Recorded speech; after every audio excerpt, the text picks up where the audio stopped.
Hey, what is going on, guys? Welcome back to another video, and it is time for my top 10 players in the entire NHL. If you've been tracking, I've been doing my top 50 list throughout the week. I've done 2 different YouTube videos, 4 different Instagram and TikToks going 10 by 10, the YouTube videos 20 by 20. Here's the list leading up to this. This is 41 through 50, 31 through 40, 21 through 30, and then 11 through 20. But now it is time for what I think is the 10 best players in the NHL right now. And again, this is not solely based on this season. This season does matter the most, but it's a roughly 48% based on this season, 42% based on last season, because last season was a full sample size. We only have 40 to 45 games this season, and then another 10% based on previous seasons. And as I mentioned before, for younger guys like under the age of 24, I do value this season maybe a little bit more, maybe like 65%, because they have been getting better every single year. But for more veteran players, it's that standard split. But without further ado, at number 10, I have Alexander Barkov. Alexander Barkov, I think people might think that I'm a little bit too high on him, but I'm going to stick by this. Now that Patrice Bergeron is retired, or retired as of right now, apparently Spring Chicklets says that he might be gearing up for a return. But with Bergeron retired, Barkov has fully cemented himself as the no doubt best #1 defensive center in the entire NHL in terms of a guy that can give you 19 plus minutes a night. Obviously, there's some great defensive centers that are like third liners, like Jordan Staal that comes to mind. But in terms of shutdown elite, both offensively and defensively, Barkov is now that next Patrice Bergeron. But honestly, right now, he has a higher ceiling in terms of offense than a Patrice Bergeron. You look at him this year, 45 points in 40 games on pace that puts him on pace for around 95 points. Last year, 78 points in 68 games. The year before that, 88 points in 67 games. And then the year before that, 58 in 50, where he won the Selke that year. I think he's probably going to cruise to a Selke victory this year, get that second Selke victory,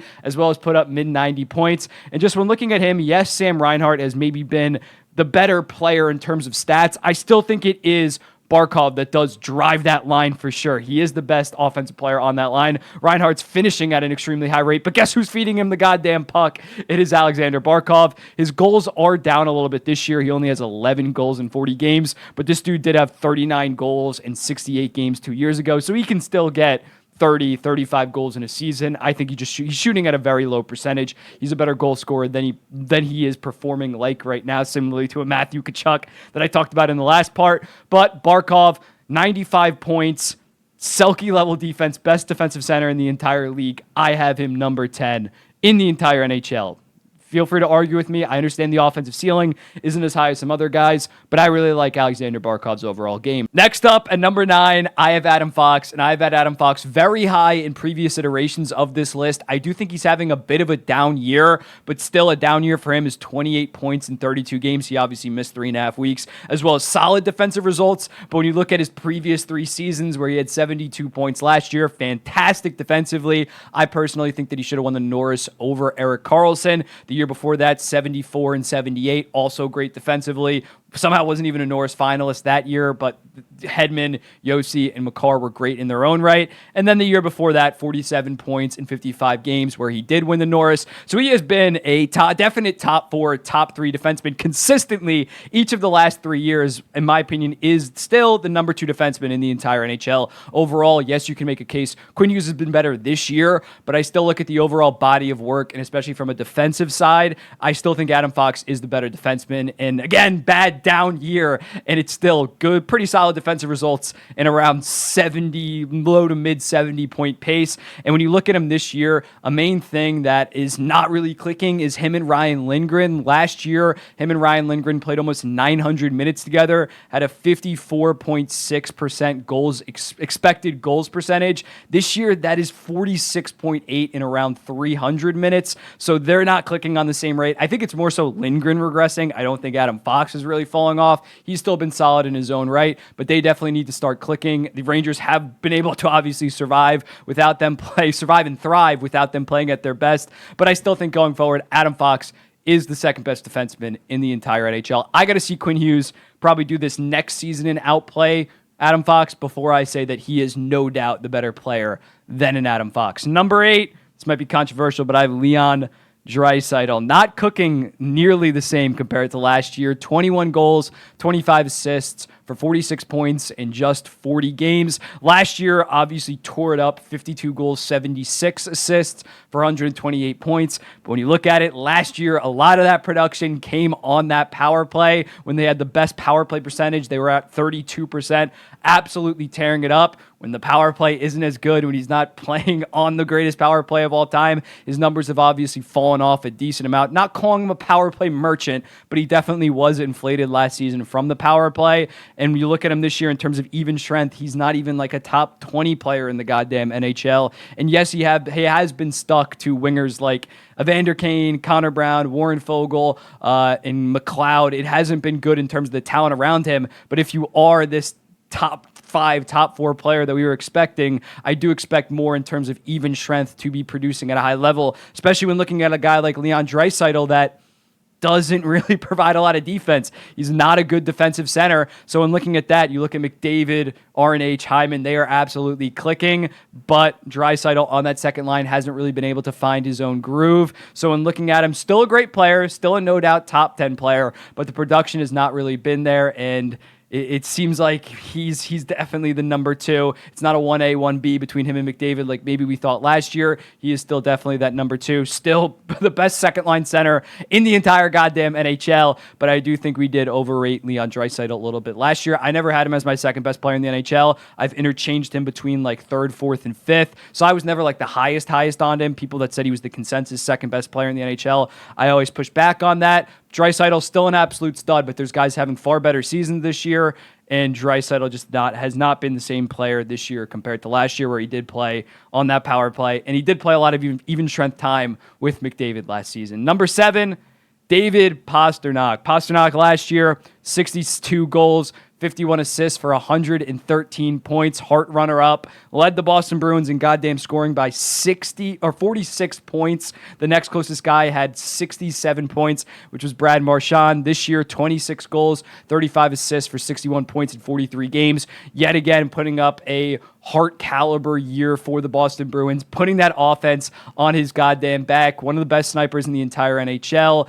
He does turn it over at a decent rate. He's at times he can be lazy, so I can't have him too high, but I think he is still one of those elite players in the NHL that can put an entire offense on his back with not a ton of talent around him. He overcomes that. Not saying the Boston Bruins are bad by any means, but the center play that he's getting this year isn't that fantastic, and yet he's still producing at a similar rate compared to last year. David Pastrnak is a goddamn stud. Number 6, Jack Hughes. Jack Hughes obviously got hurt. He's out. He missed a couple games at the start of the season. Now is like week to week. But before that, he had 15 goals, 30 assists for 45 points in just 32 games, which puts him on pace for 38 goals, 77 assists, and 115 points. And the crazy thing about him in this season was he wasn't even shooting it at that good of a percentage. He was shooting it at 10.9%. You compare that to the previous 2 seasons where he played 130 games. He was shooting about 13.8%. So this guy, if he is fully healthy next year, easily, in my opinion, can go for 50 goals and 75 assists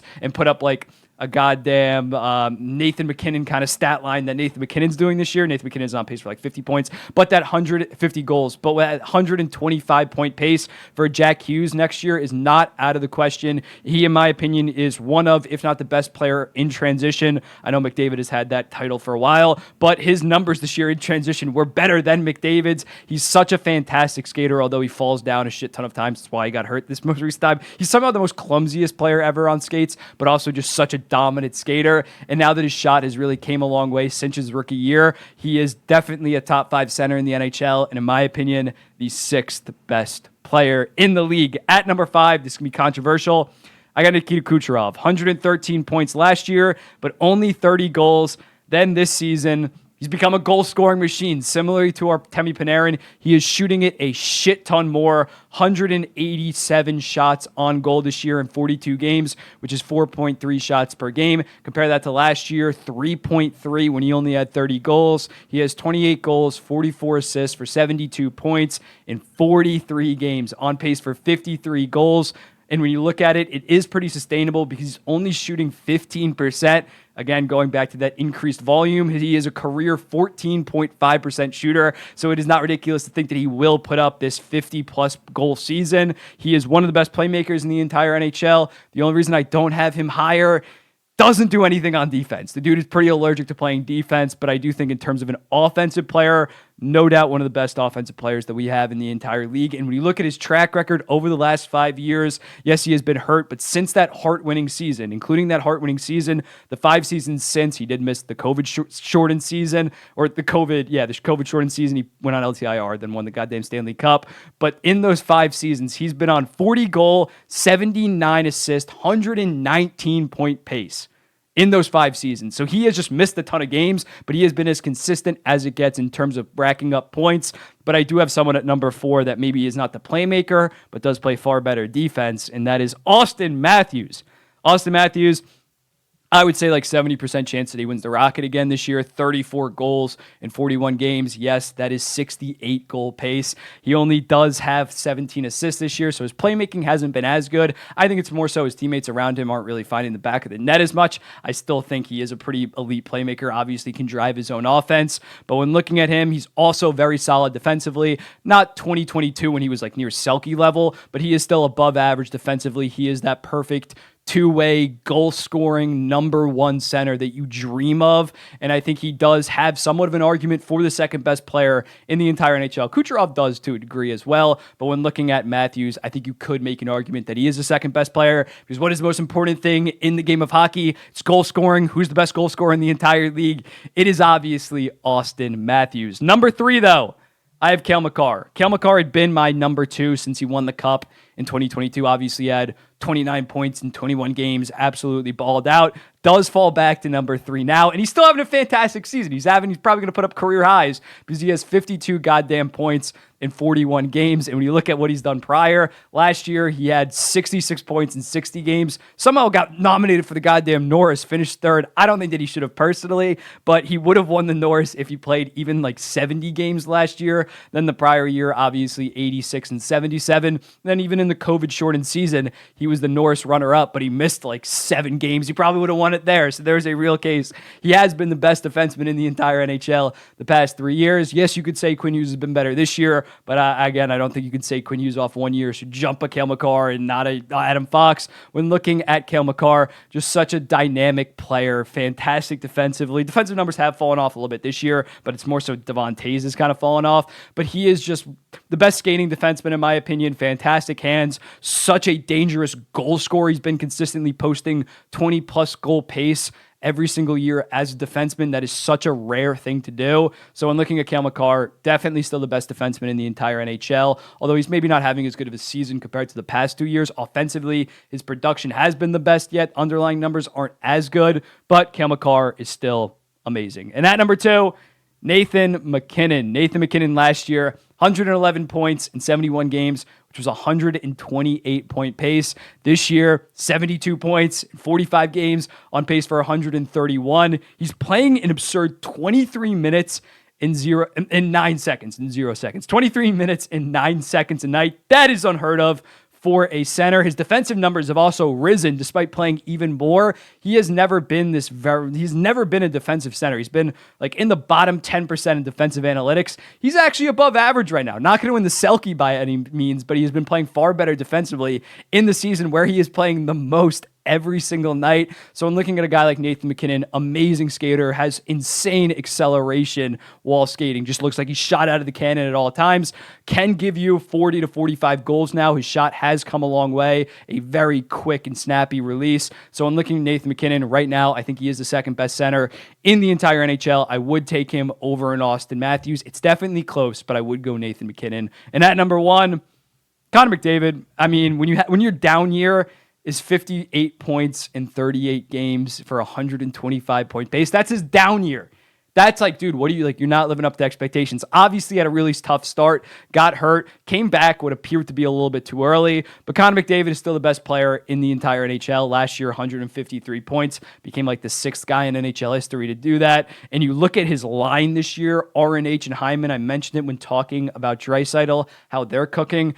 They have been solely this year the best line in all of hockey. They have a 74.6% expected goals percentage. The second highest among lines that have played like 200 minutes is the Florida Panthers at 62.6. The Reinhart, Barkov, and Rodriguez line speak of great lines. So in looking at that, McDavid is leading the best line in hockey. Obviously, his point production hasn't been as good, but still by far the best driver of offense in the entire NHL. He has been fantastic. He is still the best player in the league. Don't let anybody say that MacKinnon, I'd rather have MacKinnon. That is just wrong. McDavid is still the best player in the league. So this is the final. Number 1, McDavid, MacKinnon, Makar, Matthews, Kucherov, Hughes, Pastrnak, Draisaitl, Fox, Barkov. Let me know in the comments, what do you think? This was fun. Going to be controversial as always, and I'll be seeing you in the next one.